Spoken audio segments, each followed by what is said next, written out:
अपने स्थान पर बैठ जाएं। आज इतने दिनों बाद पुण्य का उदय आया है। आचार्य भगवान की मंगल दिव्य देशना हम सभी को सुनने का सौभाग्य प्राप्त होगा। हम नहीं दिगंबर श्वेतांबर, तेरा पंथी था नकवासी, हम एक देव के विश्वासी। हम अपने हाथों को जोड़ लें, आचार्य भगवान के चरणों में निवेदन। नमोस्तु भगवान, नमोस्तु। ओम नमः सिद्धेभ्यः, ओम नमः सिद्धेभ्यः।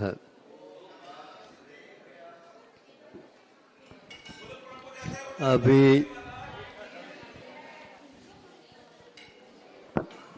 पूजन करने से पूर्व में लय लाने के लिए उन्होंने 2-3 पंक्ति बोली और अपने आप का परिचय दिया। चूंकि मैं भारत का रहने वाला हूँ।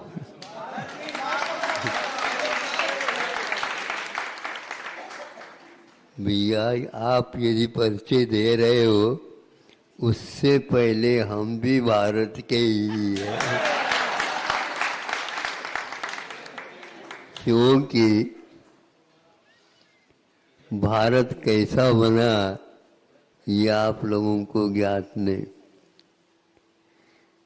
युग के आदि में ऋषभनाथ भगवान हुए हैं और उनके सुपुत्र भरत जी हुए हैं। वे आदि के चक्रवर्ती माने जाते हैं। उनके अनुज बाहुबली वे कामदेव माने वाले हैं। स्वयं वृषभ आदिम तीर्थंकर माने जाते हैं। उनके सुपुत्र ये दोनों, और एक का नाम भरत था, और भरत ने इस भूमि का पालन, प्रजा का पोषण आदि करके अपने कर्तव्य का पूर्ण किया, और उसके कारण ही इस देश का नाम भारत पड़ा है। अब तो आप लोगों को इंडिया भूल ही जाना पड़ेगा, क्योंकि आप अपना पता ठीक नहीं दे रहे हो। जब पत्र कहीं भी लिखते हैं तो देश का भी यदि नाम लिखोगे तो क्या इंडिया, भारत। इसलिए हमारे कहने से नहीं और आपके कहने से मैं भारत का नहीं हूँ, किंतु वस्तुतः उसी लाइन से, उसी रेखा से जुड़ी हुई यहाँ देशों की परंपरा आज तक आकर के सामने खड़ी, और विश्व में जितने भी देश हैं वे सारे के सारे देश भारत को गौरव की दृष्टि से देखते हैं।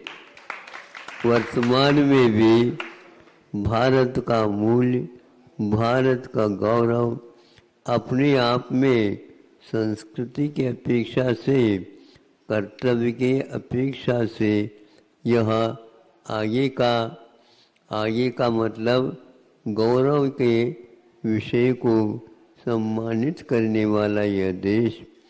यहाँ पर तीर्थंकरों की परंपरा चलती है। फिर इसके उपरांत बड़े बड़े और विभूतियाँ हुई, फिर उनके अनुसार ही चलने वाले आचार्य एक से एक हुए हैं। इस प्रकार हम लोगों की एक प्रकार से गौरव की बात है। यह इतिहास गौरव गाथा हम लोगों का है, और इसको हमेशा हमेशा हमें याद रखते हुए उन पूज्य और विभूतियों को हमेशा हमेशा आहार निश याद करते रहना चाहिए। उनके द्वारा बताया हुआ कर्तव्य का अनुपालन कर लेना चाहिए। आज के युग में कर्तव्य का अनुपालन बहुत बड़ा महंगा है। नहीं समझे? सभी वस्तुओं को आप महंगी कितनी भी हो लेकिन खरीदना है तो उससे भी बहुत बड़ी महंगी है। हम खरीदने के लिए नहीं कह रहे, ये आपकी ही निधि है, इसको थोड़े से सुरक्षित रखेंगे तो आगे की पीढ़ी के लिए भी यह अवश्य ही बहुत बड़ा उपकार हो जाएगा।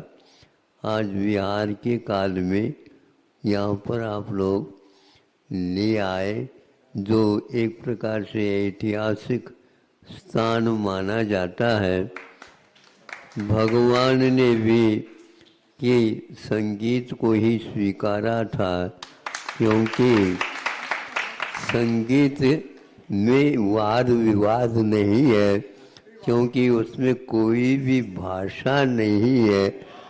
वह भाषा यदि है तो एक प्रकार से तीर्थंकरों की भाषा है, और वह संगीत के माध्यम से ये ओंकार ध्वनि के माध्यम से उन्होंने चराचर को उपदिष्ट किया है और कल्याण का मार्ग बताया है। ऐसे यह स्थान खेरागढ़, यहाँ पर 2-3 बार आना और जाना हुआ है।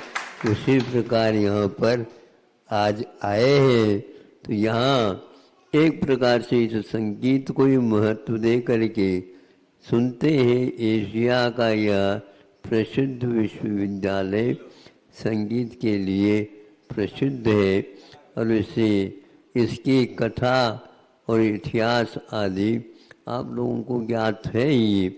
प्राय करके संगीत को कन्याओं के लिए ही विशेष रूप से मानते हैं, लेकिन ऐसा कोई नियम नहीं है।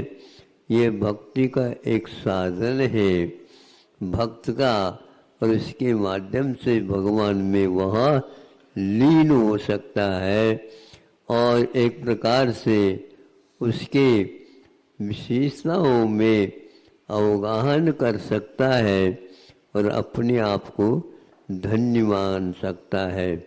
ऐसे ऐतिहासिक कथाएँ कई हमने सुनी है इतिहास के माध्यम से। इतना ही पर्याप्त है।